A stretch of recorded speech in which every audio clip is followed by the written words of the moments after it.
दिसंबर से कल 23 दिसंबर तक यमन के हूतीज ने लाल सागर के अंदर 15 बड़े जहाज़ों पर हमला किया है। ये जहाज़ या तो इजराइल के थे या यूरोपीय देशों के, जिसकी वजह से यूरोपीय देशों को काफ़ी नुकसान भी उठाना पड़ा है।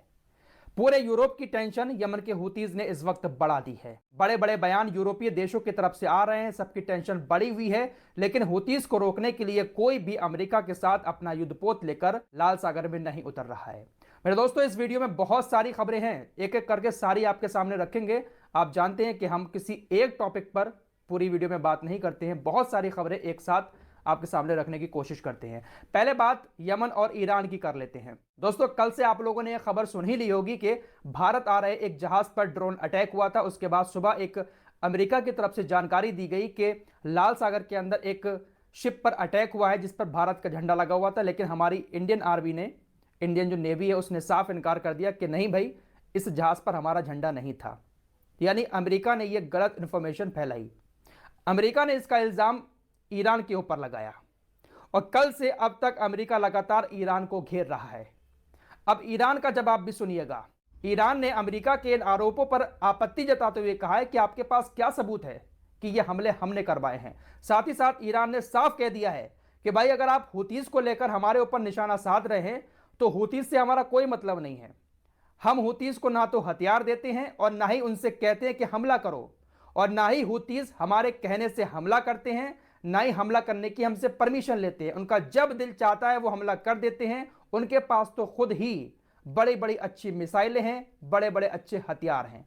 ना हम उनको हथियार दे रहे हैं और ना ही उनको हमला करने का आदेश दे रहे हैं। अमेरिका लगातार ईरान को घेर रहा है क्योंकि अमेरिका नहीं चाहता है कि मेरे अलावा दुनिया में कोई और देश अपने आप को सुपर पावर कहलवाए।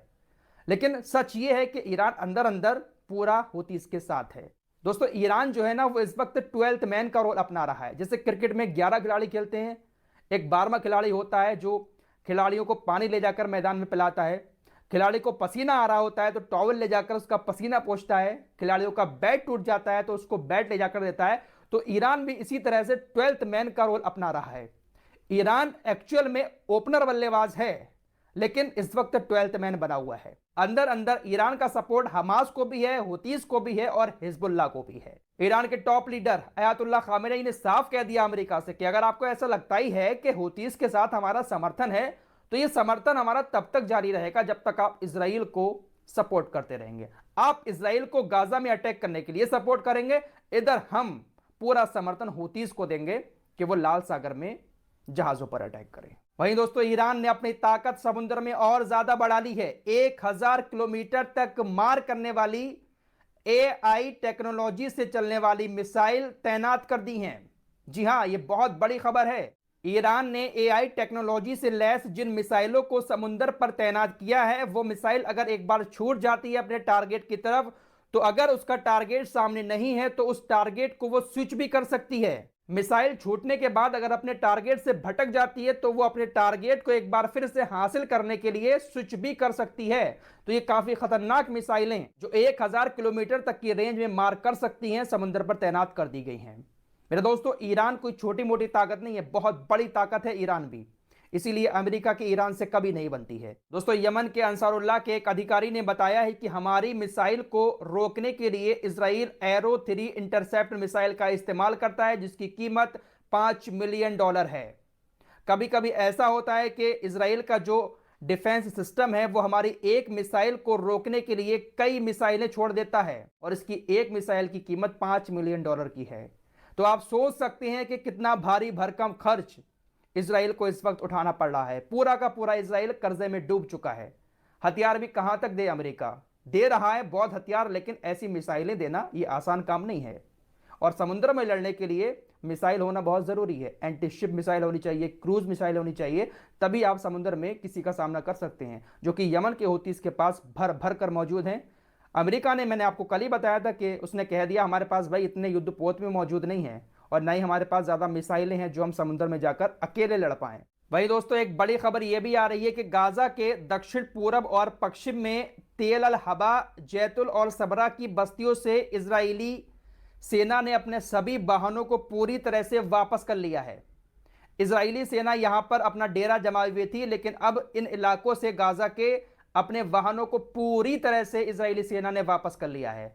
तो इजरायली सेना धीरे धीरे करके अपने वाहनों को, अपनी सेना को समेट रही है। कल ही मैंने आपको बताया था कि इजरायली सेना आने वाले कुछ हफ्तों में इस जंग के थर्ड फेज में जाने का प्लान बना रही है, जहां पर अपने सैनिकों को वो वापस ले लेगी गाजा से, बफर जोन बनाकर टारगेट करके सिर्फ हवाई हमले करेगी।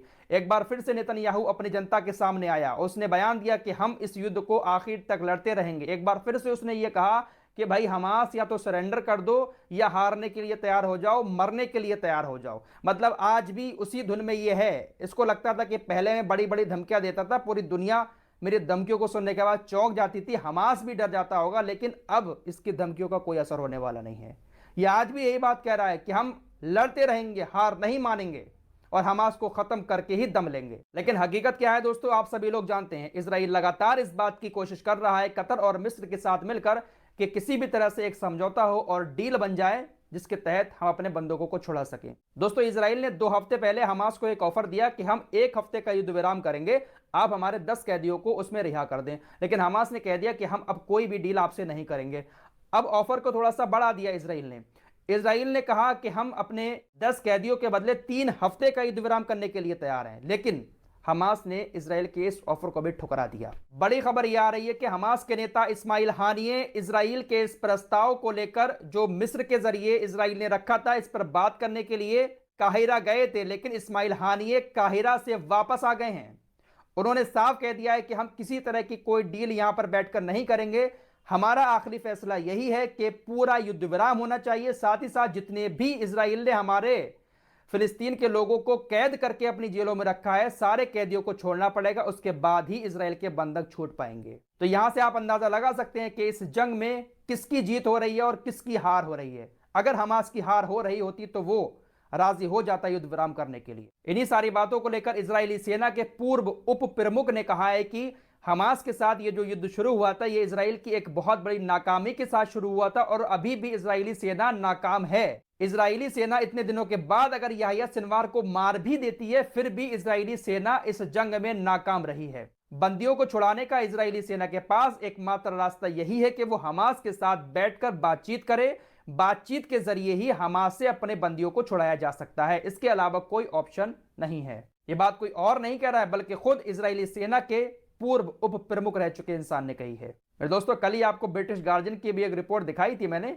जिसने यह बात लिखी थी कि इजरायली सेना ये जंग तो हार चुकी है, लेकिन जो कट्टरपंथी नेतन्याहू है और उसका प्रशासन है वो हार एक्सेप्ट नहीं कर रहा है। दोस्तों, मैं आप लोगों से फिर कहूंगा कि गाजा के आम लोगों के ऊपर तो उन्होंने जुल्म की सारी हदें पार कर दी हैं। आज तक किसी जंग में किसी देश के खिलाफ, किसी संगठन के खिलाफ ऐसे ऐसे हथियारों का, ऐसे बमों का इस्तेमाल नहीं किया गया जितने खतरनाक बमों का इस्तेमाल इस बार इजराइल ने किया है। लेकिन फिर भी ये नाकाम रहे।